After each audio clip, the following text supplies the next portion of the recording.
April 5ಕ್ಕೆ ಕೋಲಾರದಲ್ಲಿ ಬೃಹತ್ ಭೋವಿ ಸಮಾವೇಶ. ಸಮುದಾಯದವರಿಗೆ ಉಮ್ಮಡಿ ಸಿದ್ದರಾಮೇಶ್ವರ ಸ್ವಾಮೀಜಿ ಆಹ್ವಾನ.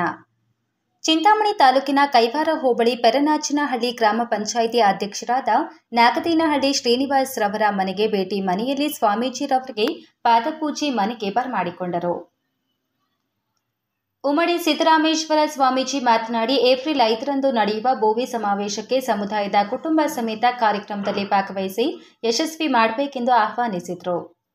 ಸಮುದಾಯದವರಿಗೆ ಸಿದ್ದರಾಮೇಶ್ವರರವರ ವಚನಗಳ ಬಗ್ಗೆ ಅರಿವು ಮೂಡಿಸಿದರು. ದೇವಾಲಯದಲ್ಲಿ ಮಂಗಳಾರತಿ ಮಾಡುವ ಪುರೋಹಿತ ಕೈ ನೋವೆಂದು ಹೇಳಿ ಒಂದು ಬಟನ್ ಬತ್ತಿ ಸ್ವಿಚ್ ಇಂದ ದೇವರಿಗೆ ಮಂಗಳಾರತಿ ಮಾಡಿ ಕ್ಯೂನಲ್ಲಿ ನಿಂತಿರುವ ಭಕ್ತಾದಿಗಳಿಗೆ ಆರತಿ ನೀಡಿದರೆ ದೇವರು ಯಾರಿಗೆ ಉಳಿಯಬೇಕು ಅಂದ್ರೆ ನಮ್ಮ ಬದುಕು ಪೂಜೆ ಮಾಡುವ ಮತ್ತು ನೀಡುವಲ್ಲಿ ನಿಜ ಗುಣ ಇಲ್ಲ, ನೈಜತೆ ಇಲ್ಲ, ಹೃದಯವಿಲ್ಲ, ಮನಸ್ಸಿಲ್ಲ. ಹಾಗಾಗಿ ನಾವು ಯಂತ್ರ ಮಾನವರಾಗದೆ ಮಂತ್ರ ಮಾನವರಾಗಬೇಕು ಎಂದು ಜನತೆಗೆ ಉಪದೇಶಿಸಿದ ಅವರು, ಭಾರತೀಯ ಸಂಸ್ಕೃತಿಯ ವೈಜ್ಞಾನಿಕ ವೈಚಾರಿಕತೆಯಲ್ಲಿ ನಮ್ಮ ಹಬ್ಬ ಹರಿದಿನಗಳು ಮೂಡಿ ಬರಬೇಕು ಮತ್ತು ಆಚರಿಸಬೇಕು. ಆಗ ಮಾತ್ರ ದೇಹವನ್ನು, ಮನಸ್ಸನ್ನು, ಬುದ್ಧಿಯನ್ನು ವಿಕಾಸದ ಕಡೆಗೆ ಹಬ್ಬಗಳು ಕರೆದೊಯ್ಯುತ್ತವೆ. ಹಾಗಾಗಿ ಸಿದ್ದರಾಮೇಶ್ವರ ಜಯಂತಿಯನ್ನು ಏಪ್ರಿಲ್ 5ರಂದು ಕೋಲಾರದಲ್ಲಿ ದೊಡ್ಡ ಮಟ್ಟದ ಬೃಹತ್ ಸಮಾವೇಶವನ್ನು ಹಮ್ಮಿಕೊಳ್ಳಲಾಗುತ್ತಿದ್ದು, ರಾಜ್ಯದಲ್ಲಿ ಏಕೈಕ ಸಂಸದ ಮಲ್ಲೇಶ್ ಬಾಬು ಅವರನ್ನು ಆ ದಿನದಂದು ಅಭಿನಂದಿಸಲಾಗುವುದು.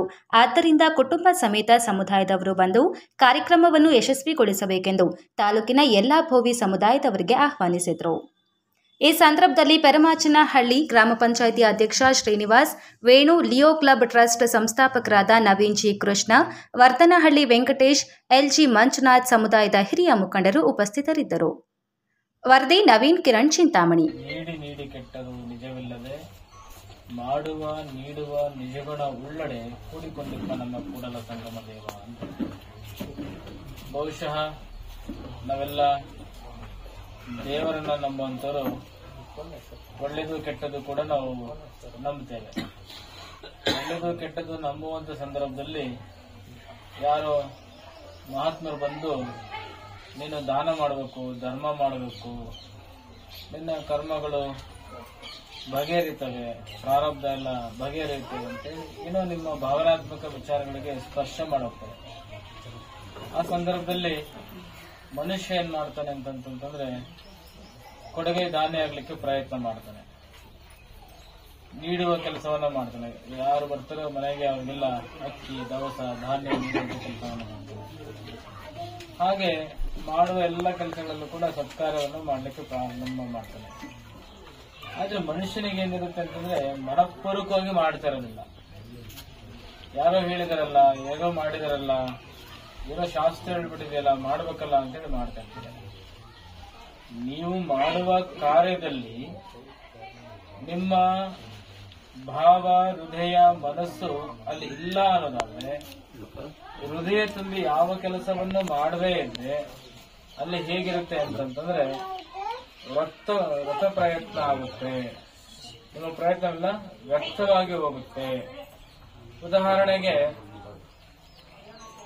ಮಹಾತ್ಮರು ಹೇಳ್ತಾರೆ, ಏನಂತ ಹೇಳ್ತಾರೆ, ದಿನ ಎದ್ದು ಸ್ನಾನ ಮಾಡಬೇಕು, ಸ್ನಾನ ಮಾಡಿದ್ಮೇಲೆ ಪೂಜೆ ಮಾಡಬೇಕು, ಪೂಜೆ ಮಾಡಿದ್ಮೇಲೆ ಮಂಗಳಾರತಿ ಮಾಡಿ ಅದರ ಮಂಗಳಾರತಿಯನ್ನ ಸ್ಪರ್ಶವನ್ನ ಮಾಡಬೇಕು, ನಂತರ ನೀನು ನಿನ್ನ ಕೆಲಸಗಳನ್ನ ನೋಡ್ಕೋಬೇಕು ಅಂತ ಹೇಳ್ತಾರೆ. ದೇವರಿಗೆ ಮಾಡುವ ಮಂಗಳಾರತಿಯಲ್ಲಿ, ದೇವರಿಗೆ ಮಾಡುವ ಪೂಜೆಯಲ್ಲಿ ನಮಗೆ ಅರ್ಥನೇ ಗೊತ್ತಿಲ್ಲದೆ ಇದ್ದಾಗ, ಆ ಮಂಗಳಾರತಿಯ ಮಹತ್ವನೇ ಗೊತ್ತಿಲ್ಲದೆ ಇದ್ದಾಗ, ಇತ್ತೀಚೆಗೆ ಏನಾಗಿದೆ, ಇದು ಆಧುನಿಕ ಜಗತ್ತು. ನೀವು ಏನೋ ಒಂದು ಕೆಲಸ ಮಾಡ್ಬೇಕಂದ್ರೆ ಈಗ ಮಿಷಿನ್ ಬಂದ್ಬಿಟ್ಟಿದೆ.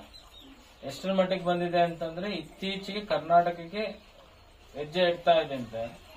ನೀವೇನ್ ಪ್ಲಾಸ್ಟಿಂಗ್ ಮಾಡ್ತಿರಲ್ಲ, ಈ ಪ್ಲಾಸ್ಟಿಂಗ್ ಕೂಡ ಒಂದು ದಿನ ಎಲ್ಲ ಇಬ್ರು ತರಗಾರು, ಇಬ್ರು ಕೂಲಿಂಗ್ ಮಾಡೋ ಕೆಲಸನ 1 ಗಂಟೆ ಒಳಗಡೆ ಒಂದು ಮಿಷಿನ್ ಮಾಡಿ ಹೋಗ್ತಾ ಇದೆ. ಸೊ ಪೇಮೆಂಟ್ ಮಿಷಿನ್ ಕೊಡ್ಬೇಕಾಗೈತೆ. ನೀವು ಹತ್ರನಾಗಿ ಏನಾಗಿದೆ, ಇವತ್ತು ಬಾಂಬೆ ಅನ್ನುವಂತಹ ನಗರಗಳಲ್ಲಿ, ದೊಡ್ಡ ದೊಡ್ಡ ಸಿಟಿಗಳಲ್ಲಿ ಗಣೇಶ ಹಬ್ಬ ಬರುತ್ತೆ. ಗಣೇಶ ಹಬ್ಬ ಬಂದಾಗ ಬಂದು ಭಕ್ತಾದಿಗಳೆಲ್ಲ ಮಂಗಳಾರತಿ ಮಾಡ್ಕೊಡ್ಬೇಕು ಅಂತೇಳಿ ಪೂಜಾರಿಗೆ ಮಂಗಳಾರತಿ ಮಾಡಿ ಮಾಡಿ ಮಾಡಿ ಮಾಡಿ ಕೈ ನೋವು ಬಂದಿತ್ತು ಅಂತೇಳಿ ಏನಾಗುತ್ತೆ, ರೋಗ ಬಂದಿತ್ತು. ಆ ರೋಗಗೆ ಒಂದು ಬಟನ್ ಹೊತ್ತಿದ್ರ ಅಂತಂದ್ರೆ 3 ಬಾರಿ ಗಣೇಶ ಹಿಂಗೆ ಮಂಗಳಾರತಿನ ಮಾಡಿ 4 ನಂಬರ್ ತಿರುಗಿ ಅಲ್ಲಿ ಭಕ್ತರಲ್ಲಿ ಲೈನಿಗೆ ಬಂದೋಗ್ಬಿಡುತ್ತೆ. ಬಂದ ತಕ್ಷಣ ಎಲ್ಲ ಭಕ್ತರು ಸ್ಪರ್ಶವನ್ನು ಮಾಡ್ಕೊಂಡು ಹೋಗ್ತಾರೆ. ಸೊ ಮಂಗಳಾರತಿ ಮಾಡುವಂತಹ ದೇವರೇನಾದ್ರು ಒಲಿದಂತಂದ್ರೆ ಯಾರಿಗೆ ಹೊಲ ಕೊಡಬೇಕು? ಅರ್ಥಾತ್ ನಮ್ಮ ಬದುಕು ಮಾಡುವ ಮತ್ತು ನೀಡುವಲ್ಲಿ ನಿಜಗುಣ ಇಲ್ಲ, ಅದರಲ್ಲಿ ನೈಜತೆ ಇಲ್ಲ, ಮನಸ್ಸಿಲ್ಲ, ಹೃದಯವಿಲ್ಲ. ನಾವು ಯಂತ್ರ ಮಾನವರಾಗದೆ ಮಂತ್ರ ಮಾನವರಾಗಬೇಕು. ಅಂತಹ ಮಂತ್ರ ಮಾನವರಾಗಬೇಕು ಅಂತಂದ್ರೆ ನಮ್ಮ ಪ್ರತಿ ಹಬ್ಬ ಹರಿದಿನ ನಮ್ಮದೇ ಆಗಿರುವಂತಹ ಗುರುಗಳ ಜಯಂತಿಯಲ್ಲಿ ಅನೇಕ ವೈಜ್ಞಾನಿಕ ಕಾರಣಗಳಿದ್ದಾವೆ. ಆ ಎಲ್ಲ ಕಾರಣಗಳನ್ನ ಅರ್ಥೈಸಿಕೊಂಡು ನಾವು ಆಚರಣೆಯಲ್ಲಿ ಅಳವಡಿಸ್ಕೊಂಡಿವಿ ಅಂತಂದ್ರೆ ಭಾರತೀಯರ ಸಂಸ್ಕೃತಿಯಲ್ಲಿ ವೈಜ್ಞಾನಿಕತೆ ಮತ್ತು ವೈಚಾರಿಕತೆ ತುಂಬಿದೆ. ಅದು ನಮ್ಮ ಮನಸ್ಸನ್ನ, ದೇಹವನ್ನ, ನಮ್ಮ ಬುದ್ಧಿಯನ್ನ ವಿಕಾಸ ಮಾಡುವ ಕಡೆ ಕರ್ಕೊಂಡು ಹೋಗ್ತಾ ಇದೆ.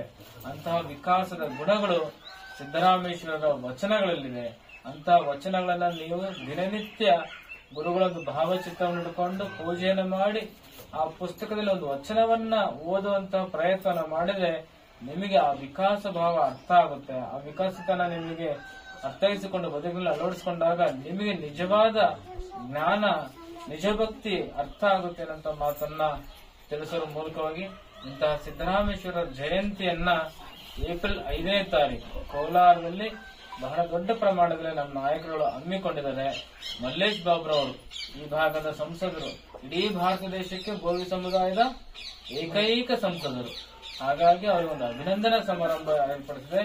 ಏಪ್ರಿಲ್ 5ನೇ ತಾರೀಕು ಕುಟುಂಬ ಸಮೇತ, ಬರೀ ಅಣ್ಣಂದ್ರಲ್ಲ, ನೀವು ಹೆಂಗೆ ದೇವ್ರಿಗೆ ಹೋಗ್ತೀರಾ ಕುಟುಂಬ ಸಮೇತ, ಮಕ್ಕಳು ಕರ್ಕೊಂಡು, ವೃದ್ಧರನ್ನ ಕರ್ಕೊಂಡು, ಪ್ರೌಢಸ್ಥಿರಲ್ಲನ್ನು ಕರ್ಕೊಂಡು ಹೇಗೆ ದೇವರ ದರ್ಶನ ಮಾಡ್ಕೊಂಡ್ ಬರ್ತೀರಾ? ನಿಮ್ಮ ಮನೆಗಳಲ್ಲಿ ಯಾವ್ದಾದ್ರು ಶುಭ ಸಮಾರಂಭಗಳು, ಮದುವೆಗಳಿದ್ರೆ ಇಡೀ ಅಣ್ಣ ತಮ್ಮ ಅಳಿಯ ಮಾವ ಎಲ್ಲ ಕುಟುಂಬಗಳು ಸೇರ್ಕೊಂಡು, ಕುಟುಂಬ ಸಮೇತ ಸೇರ್ಕೊಂಡು ಹೇಗೆ ಕಾರ್ಯಕ್ರಮವನ್ನ ಆಸ್ವಾದಿಸ್ರ, ಹಾಗೆ ಈ ಕಾರ್ಯಕ್ರಮಕ್ಕೆ ಹೊಸ ಬಟ್ಟೆಗಳನ್ನ ಹಾಕೊಂಡು ಶುಭ್ರವಾಗಿಟ್ಕೊಂಡು ಆ ಕಾರ್ಯಕ್ರಮಕ್ಕೆ ಮುಂಜಾನೆಯಿಂದ ಮುಸ್ಸಂಜೆವರೆಗೆ ಪೂರ್ಣ ಪ್ರಮಾಣದಲ್ಲಿ ಭಾಗವಹಿಸಿ ಯಶಸ್ಸುಗೊಳಿಸ್ಬೇಕಂತೇಳಿ ನಿಮಗೆ ಮನವಿ ಮಾಡ್ಲಿಕ್ಕೆ ಬಂದಿವಿ. ನೀವೆಲ್ಲ ಬರ್ತೀರಾ? ಯಾವ ಡೇಟಿಗೆ? ಕೋಲಾರ ಸಿದ್ದರಾಮೇಶ್ವರ ಜಯಂತ್ಯೋತ್ಸವ ಮಲ್ಲೇಶ್ ಬಾಬು ಅವರಿಗೆ ಅಭಿನಂದನಾ ಸಮಾರಂಭದ ನಿಮಿತ್ತವಾಗಿ